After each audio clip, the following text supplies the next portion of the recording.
Hello everybody. Today's lesson and video will be focusing on learning more about French and Spanish colonization and settlements throughout North America in the period of 1650 to 1750. We have taken a lot of time in examining and learning a lot more about the British colonies and settlements, but it is important to also identify and recognize what is happening with the French and the Spanish settlements and colonization methods throughout this time. So we're going to begin by looking at this map that shows us basically the areas in which these three European nations were really establishing colonies and settlements. We see the British colonies and settlements here, everywhere from modern-day Maine down to modern-day Georgia.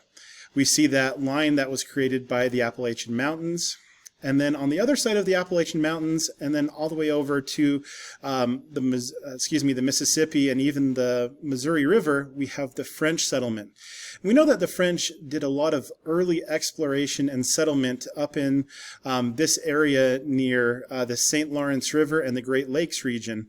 But you can see that the French had spread very far into mainland North America.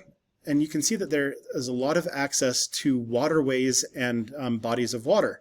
We know that the French are involved in fur trapping as one of their primary ways of making wealth and making money in North America. We also see the Spanish having a presence down here in Florida and from about Colorado, part of Utah, southward into Mexico and down into South America. So we see very different regions that the European nations are focusing their colonization and settlement within. We need to also remind you of that common fact that colonization causes conflict. So there is a great amount of conflict, not just between the European nations and their colonies, but we will see an incredible amount of conflict between the European nations and the indigenous peoples that were already living in the areas of their settlements. So the French colonization and settlements focused, as I mentioned, on fur trapping.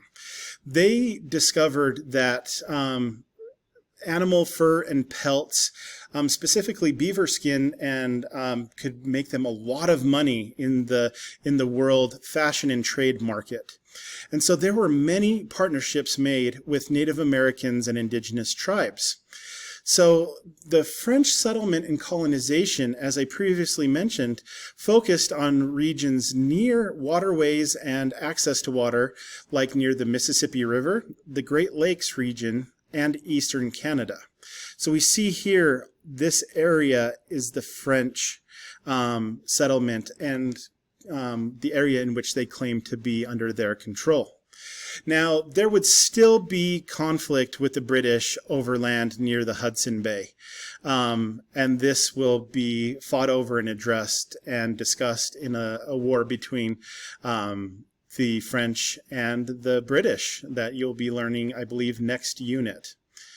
So there's the French, and then let's look at the Spanish. The Spanish, as we know, are participating in what is known as conquest, to assume control of a place or people by use of military force.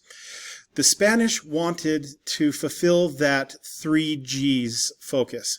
They wanted more gold, they wanted to spread their beliefs of God, and they wanted to have the glory that they felt came from this conquest.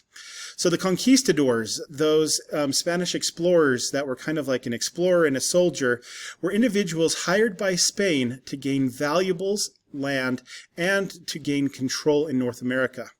We have Hernán Cortés that will carry out conquest against the Aztecs in Mexico.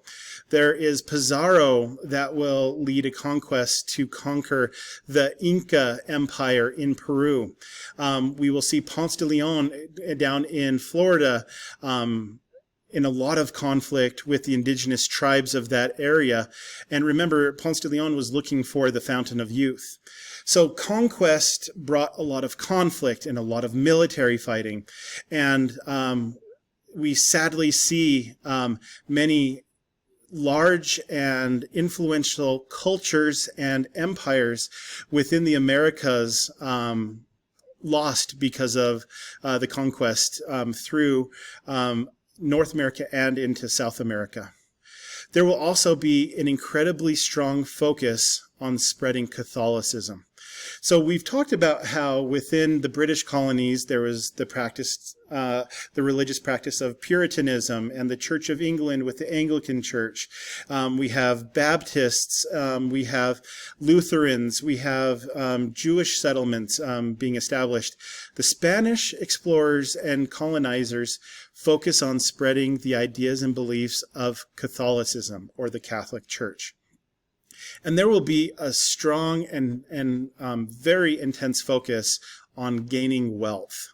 And so we see here, kind of in this artistic interpretation and depiction of Spanish conquistadors, kind of exploring and venturing out, looking for, more gold, more ways to gain wealth, also ways in which to spread the religion. And so it's really important for us to kind of revisit that while we have had a very heightened focus within the British colonies, there was a lot of settlement and colonization happening within this area that France focused within, and the area in which the Spanish was focusing their colonization, conquest, and settlement within. So I hope this gives you a better understanding of more of what's happening within North America at this time, the conflicts that are being experienced between different cultures and different societies at this time, and how the expansion of European colonies in North America at this time is an incredibly large and chaotic one. I hope this helps all of you complete your assignment, and I hope that all of you have a great day.